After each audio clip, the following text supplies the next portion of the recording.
When she was sure he had disappeared forever, she turned around and gave the car a long look. The waxed black and silver exterior sparkled under the awning light. She ran her hoof over the grille and admired the golden griffin statuette that sat regally on top of the hood. She remembered how her father adored this car with all his heart. It was a shame to see it go under her care. "I suppose all good things come to an end. Right, Beau?" said Octavia. She gave the car one last pat before retiring to her apartment for the night.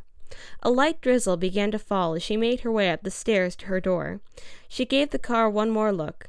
Beau, as her father used to affectionately call her, seemed to rest peacefully under the protection of the parking awning. And at least for that, Octavia could be grateful.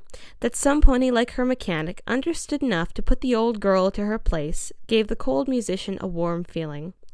"Stupid old stallion," Octavia said, chuckling to herself as she looked over the friendly stallion's business card, which read in bold letters, "Diesel's Car Shop. Open all days from 5 to 5. Your drivin' is our likin'."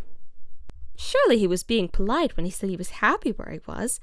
Who would ever want to stay in the same place forever? Octavia stared at her telephone for 5 minutes, not a single muscle in her body moving from its place. She had gone over several times what she would tell her mother, how she would say it, and even decided to use Diesel's business card as a buffer against anything her mother could possibly hurl her way. In her mind, there was nothing her mother could accuse her of with the aid of a complete stranger. She was being social, friendly, and using resources around her, what every independent adult pony would ever need to live on her own. There was absolutely nothing wrong with this picture. She was doing okay. Okay was enough, isn't it? She picked up the phone and dialed the number. "No, you see, Mother, would you allow me to No, I was not driving recklessly. It had a mechanical failure, and you don't think I know how much it meant to him? Look, Mother, This was how conversations with Mother usually went for Octavia. Half the time was spent cringing at her mother's accusations, the other half in attempts to defend herself. Sometimes, however, it felt useless to say anything, and this is quickly becoming one of those times. Octavia sat on her couch and ran a hoof through her mane. With her mother continuing to deliver those accusations, she had heard enough time and time again. She was a reckless driver. She was 23 years old. She had so much going for her at home. She was naive. She had no idea where she was going in life. She had no idea what life even was. My father would never accuse me of this nonsense. When she thought she could take it no more and felt the temptation to hang up right then and there, the call waiting signal entered the conversation. "Excuse me, Mother, there's another call on the other line."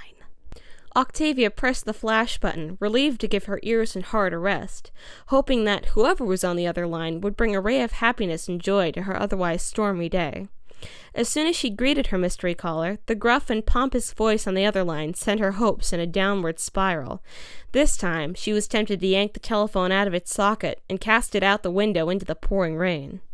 "Hello, Frederick."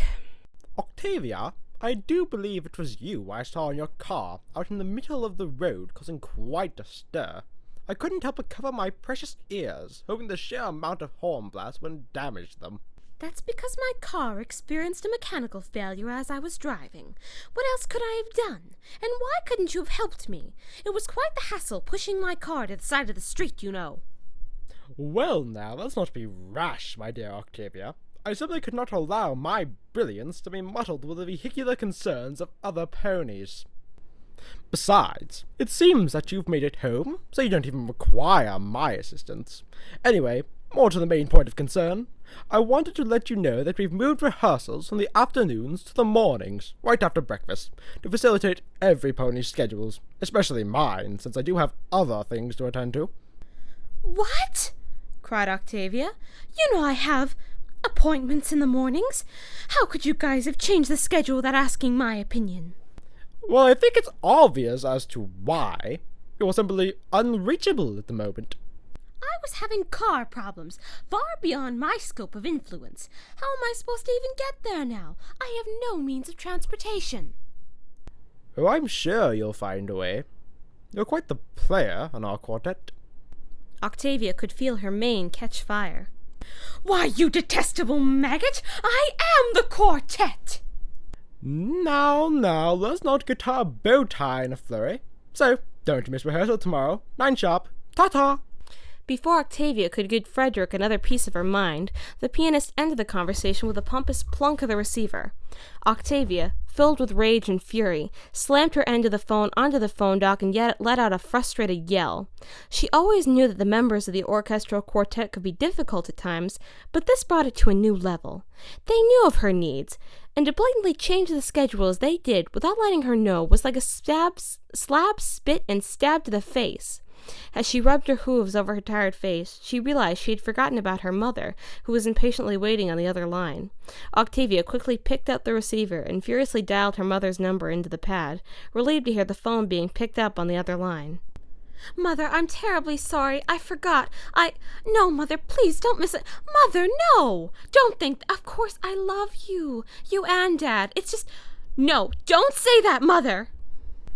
You know it to be true, Octavia. You simply cannot exist without my watchful eye over you. What a pity you turned out to be. The day I allowed you to leave this house was the worst decision I have ever made. And with that last comment, Octavia's mother hung up her phone, and the receiver slithered from Octavia's hoof and plopped onto the table with a sudden thud. Those words pierced her soul deep. She felt as though a spear had been ripped through her stomach, entangled itself in a slushy mush amongst her intestines, and tried to force its way up her throat. Soon the warm saliva started creeping into her mouth, and the pressure escalated from the sweat to her mid-back down to her bottom. "Oh, Celestia, not again!" Octavia got up from her couch and dashed into the bathroom. She didn't pay much attention to the table leg that stood in her way, and she tripped, landing hard on her sensitive stomach. The impact was so rough she could feel bile starting to crawl up her chest. No, not that! Octavia tried her hardest to hold it in as she struggled to her hooves and limped her way to the bathroom. Only a few feet across the hall, Octavia used her front hooves to balance herself along the walls of her small but lavish apartment, and used her back legs to shuffle towards the bathroom. It was unnatural for a pony to walk on just two legs, but years of playing the cello this way had made it second nature, not to mention the time she had used this method to reach the bathroom. With the door practically in front of her, she consciously detached a hoof from the wall and reached the knob. Another pang of urgency shot through her, forcing Octavia to put a hoof to the back of the wall and use it for support to her delicate balance.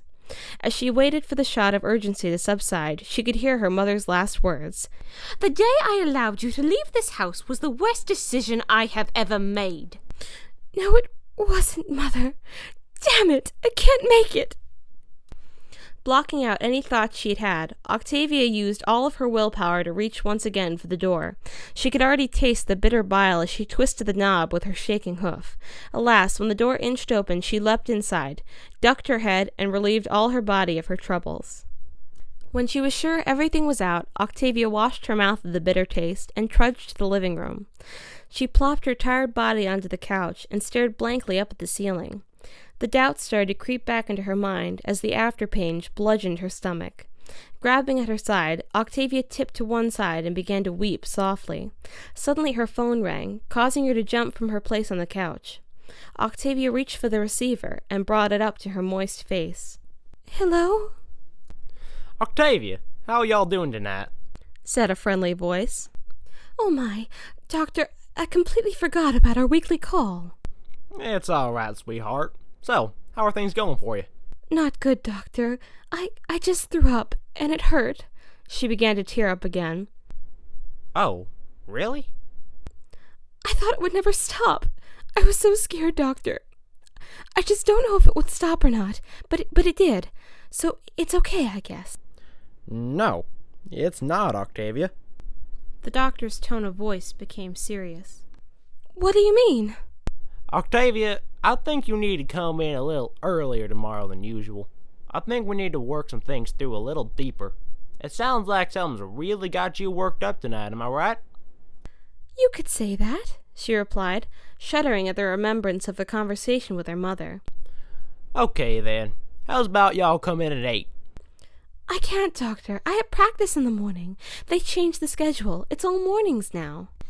They did that without asking you first? Now, that's not right there. Octavia then explained to the doctor what happened that day.